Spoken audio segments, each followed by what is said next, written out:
Bonjour et bienvenue dans les ateliers du mardi, dans lesquels nous voyons comment créer et développer votre activité professionnelle rééquilibre-toi. Dans cet atelier, nous allons voir comment gérer votre temps et vos priorités pour atteindre vos objectifs et développer votre activité Reiki professionnelle adorée. Nous allons parler de l'importance de l'engagement, de votre pourquoi. Nous allons voir aussi quels sont les éléments que vous pourriez choisir de supprimer, de diminuer. Comment installer de nouvelles habitudes, créer un nouveau rituel le soir, le matin. Et je vais aussi vous partager l'histoire de l'aquarium qui m'inspire beaucoup.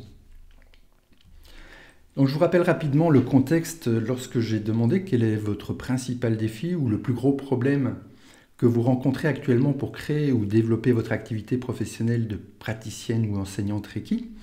Vous avez répondu et le hit parade, c'est « Je n'ai pas confiance en moi » qui venait en numéro 1, raison pour laquelle j'ai créé 6 ateliers par rapport à comment augmenter votre confiance en vous pour pouvoir améliorer, développer votre activité.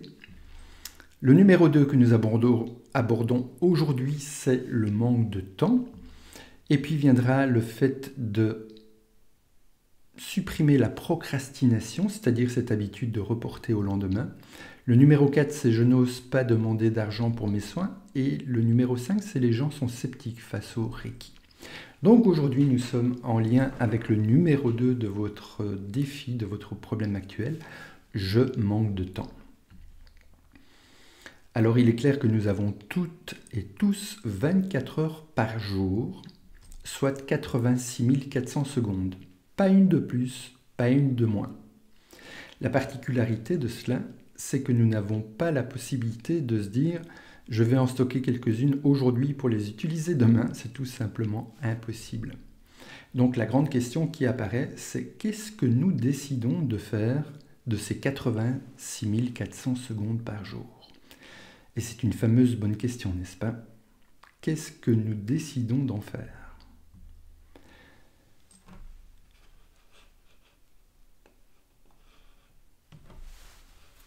Certains disent que le temps, c'est notre bien le plus précieux. Si on part de ce principe et qu'on fait comme si c'était vrai, on pourrait dire alors que le temps, c'est la vie.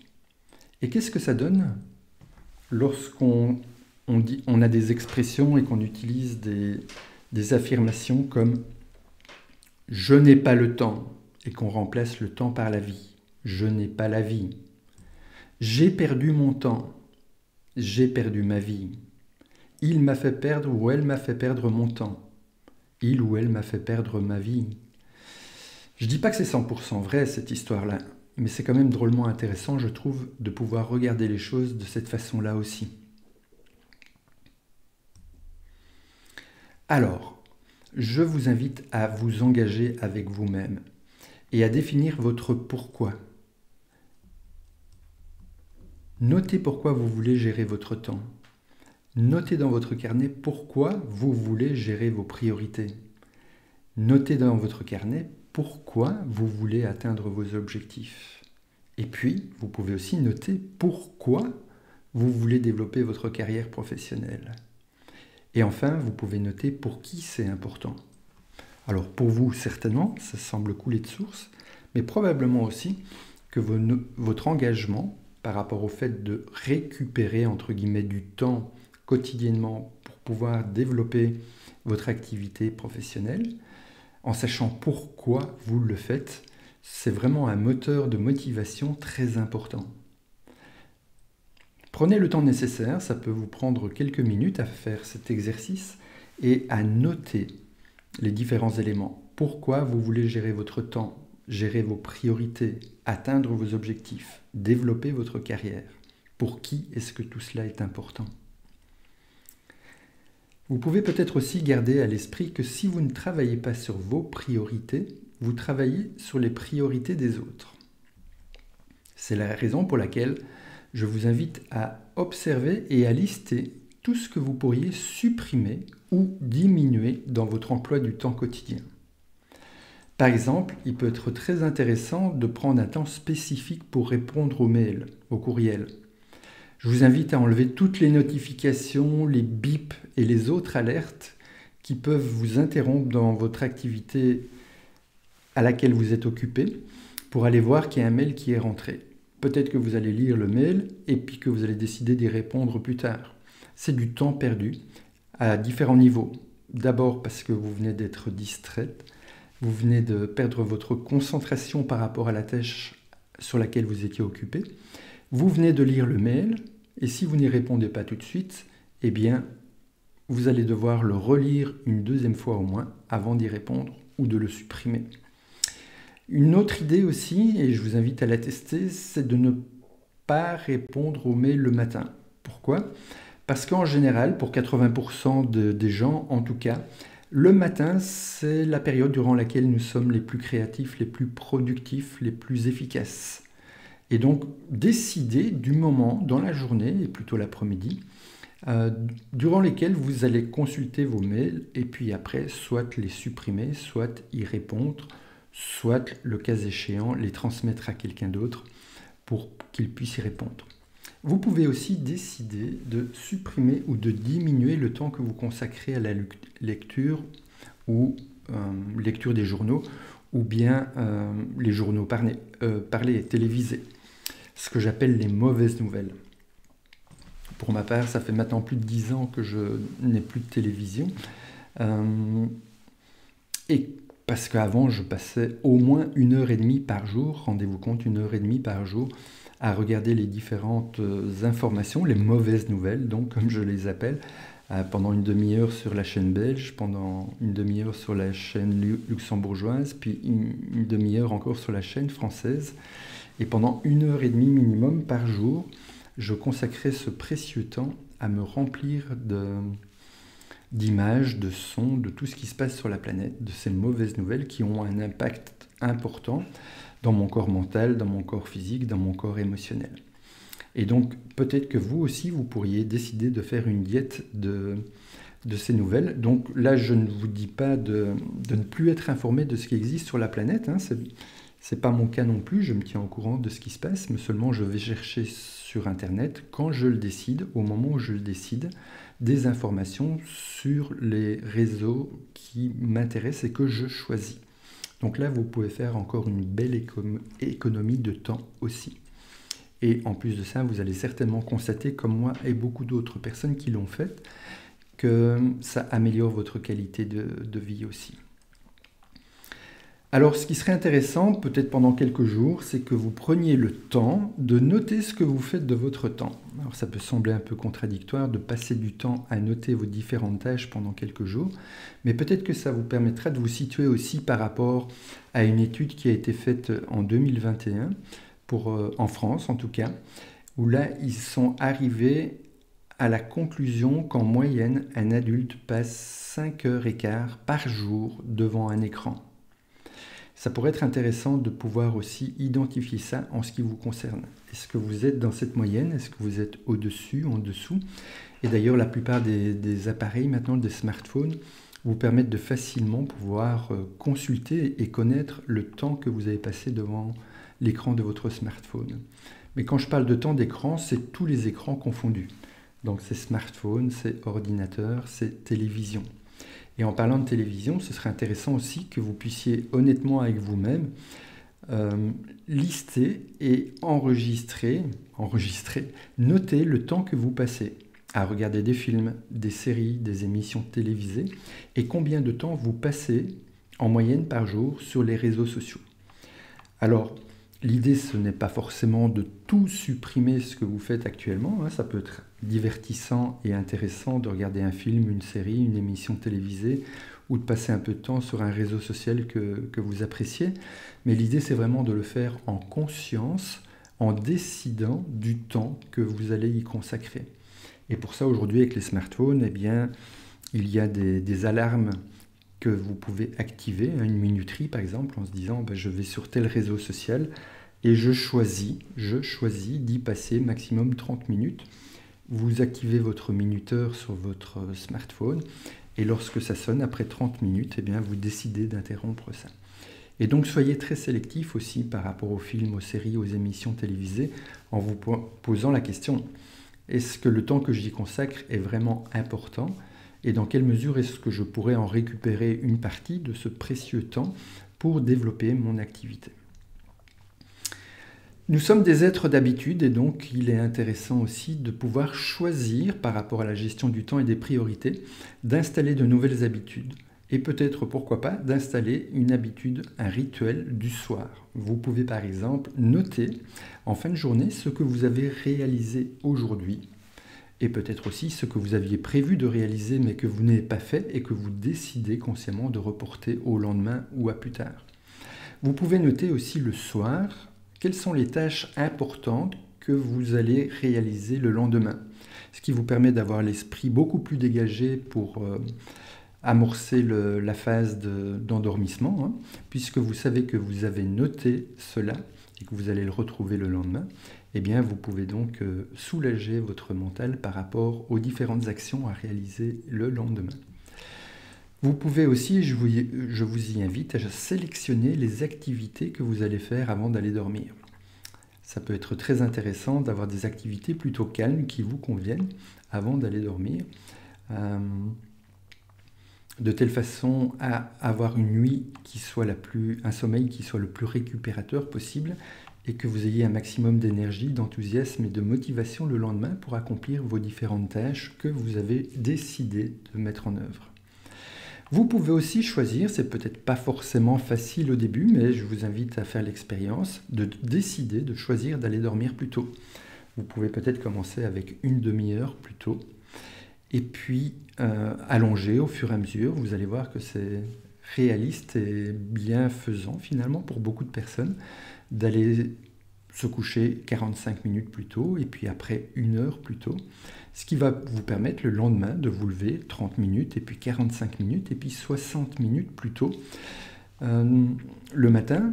Je vous invite aussi à lire, ça ne prendra pas beaucoup de temps, quelques minutes à peine, votre pourquoi, de telle façon à vous rappeler pourquoi vous faites ce que vous faites, quel est l'impact, l'intérêt, et de développer votre motivation et votre enthousiasme avant de commencer les tâches que vous allez réaliser dans l'ordre que vous avez choisi et que vous avez planifié dans votre agenda. Il est important aussi de savoir dire non aux interruptions. Donc une fois encore, vous pouvez couper tout ce qui est sujet d'interruption avec les notifications, les bips, les alertes et autres. Mais il est aussi important de savoir dire non à un appel téléphonique rentrant, par exemple, ou à quelqu'un qui viendrait vous rencontrer à ce moment-là. Il est important de savoir dire non à ces interruptions parce que vous voulez dire un grand oui à la réalisation des tâches qui sont importantes pour développer votre activité et donc réaliser au quotidien des tâches qui ont de l'intérêt pour vous et qui sont source de plaisir, de satisfaction et de réalisation. Et puis pensez aussi à célébrer chacune des réalisations que vous avez faites. Chaque fois que vous avez accompli une tâche qui était prévue, de pouvoir célébrer cela, simplement par la prise de conscience que c'est fait. Vous pouvez aussi utiliser un Stabilo Boss le cas échéant, ou trouver un petit moyen qui vous convient pour vous féliciter d'avoir tenu bon, savoir dire non aux interruptions, savoir réaliser les tâches que vous aviez planifiées.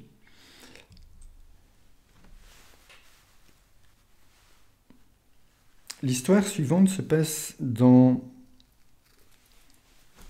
une école pour adultes. Ce sont des top managers qui suivent une formation justement sur la gestion du temps et des priorités.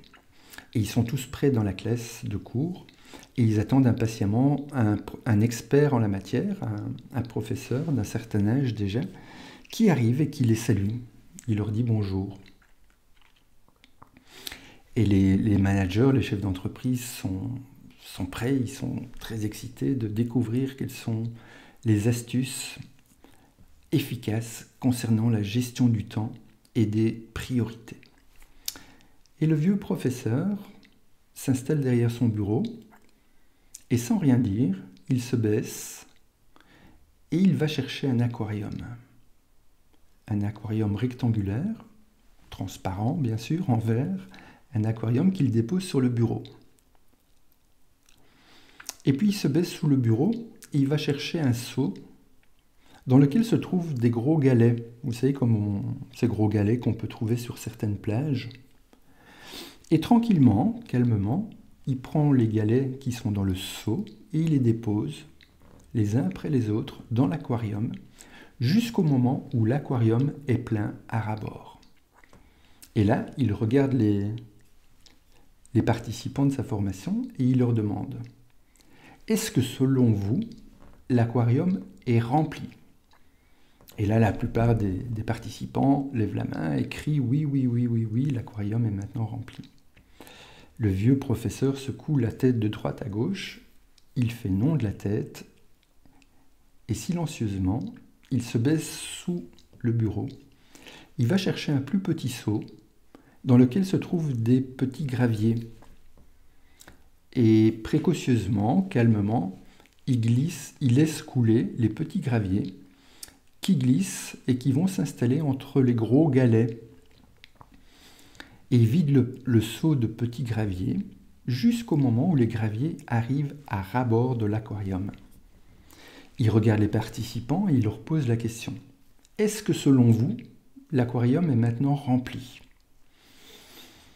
Là, il y a un petit moment d'hésitation, mais la grande majorité des mains se lèvent quand même et les participants disent oui. Et le vieux professeur secoue la tête de droite à gauche en faisant non. Et calmement, silencieusement, il se baisse sous le bureau et il ramène un plus petit seau encore dans lequel se trouve du sable très fin et très sec. Et calmement, il verse le sable qui glisse entre les graviers, entre les galets. Et il vide le seau de sable fin jusqu'au moment où le sable arrive à ras-bord de l'aquarium.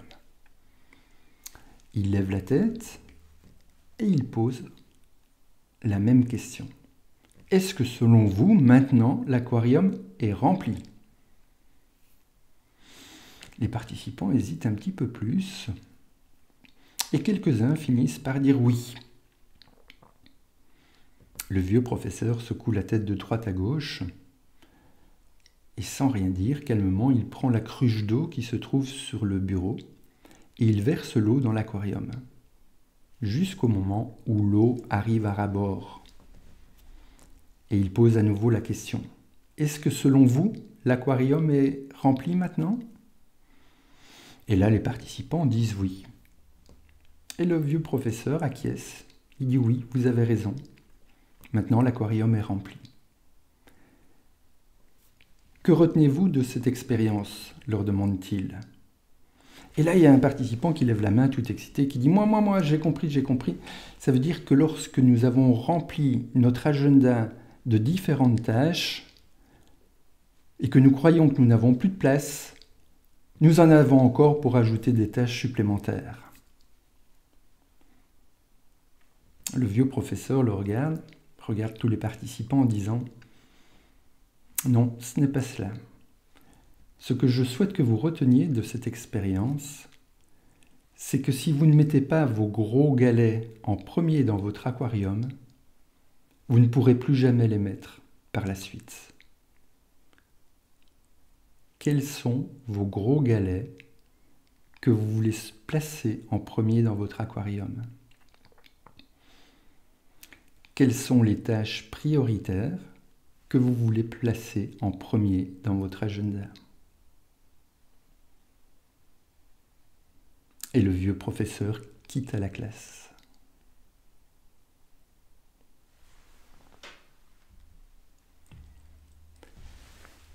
En résumé, ce que nous avons vu dans cet atelier, c'est la puissance de l'engagement, l'intérêt de décider de supprimer, de diminuer ce qui n'est pas important dans votre emploi du temps, l'importance d'installer de nouvelles habitudes, de nouveaux rituels, le soir, le matin, et finalement tout au long de la journée, en nous rappelant qu'en moyenne, il faut 3 semaines, entre 3 semaines et 3 mois, de pratique quotidienne pour pouvoir installer de nouvelles habitudes. Avec l'histoire de l'aquarium, nous avons vu combien il est important de placer nos gros galets, nos gros cailloux en premier dans l'aquarium, sinon ils ne pourront plus jamais y rentrer. Alors, ce que je vous invite à faire de façon concrète maintenant, c'est de vous engager avec vous-même par rapport à votre emploi du temps, par rapport à la gestion de vos priorités, d'écrire dans votre carnet quels sont vos engagements et d'écrire quel est votre pourquoi par rapport à la gestion du temps et des priorités. Je vous invite aussi à lister pendant quelques jours tout ce que vous faites pendant une journée, de telle façon à pouvoir identifier plus facilement et plus clairement encore ce que vous allez choisir de supprimer et ce que vous allez choisir de diminuer comme activités qui ne sont pas vraiment importantes dans votre évolution personnelle, dans votre évolution professionnelle. Et puis faites-le, supprimer et diminuer ce que vous avez décidé de supprimer et de diminuer. Vous pouvez aussi choisir, et je vous y encourage, à installer vos nouveaux rituels, le matin, le soir, et puis de persévérer, encore et encore, jusqu'à ce que les nouvelles habitudes soient bien installées et deviennent de plus en plus faciles à réaliser, en célébrant chacune des progressions, des évolutions que vous allez pouvoir constater dans la gestion de votre temps et de votre priorité pour pouvoir développer votre activité professionnelle Reiki que vous adorez. Parce que vous le méritez bien. Et ça va vous permettre aussi d'évoluer chaque jour vers plus de mieux-être, vers la réalisation de qui vous êtes, en ayant une activité qui a du sens, qui soit alignée et que vous adorez. Dans le prochain atelier, nous aborderons le thème de la procrastination, c'est-à-dire cette habitude que certains ont à reporter au lendemain. D'ici là, vous pouvez me dire maintenant, écrire dans les commentaires, qu'allez-vous faire concrètement suite à cet atelier? Vous pouvez vous y engager avec vous-même et vous pouvez aussi vous y engager maintenant en l'écrivant dans les commentaires sous cette vidéo. Vous pouvez aussi partager avec moi, ça me fera plaisir de connaître votre appréciation par rapport à cet atelier, dans quelle mesure ça vous aide, ça vous est utile. Et le cas échéant aussi, vous pouvez me renseigner quels sont les autres thèmes que vous voudriez que j'aborde dans les ateliers futurs. Eh bien, je vous souhaite une belle gestion de votre temps et de vos priorités. Je vous remercie pour votre attention, pour votre présence et je vous dis à bientôt les amis.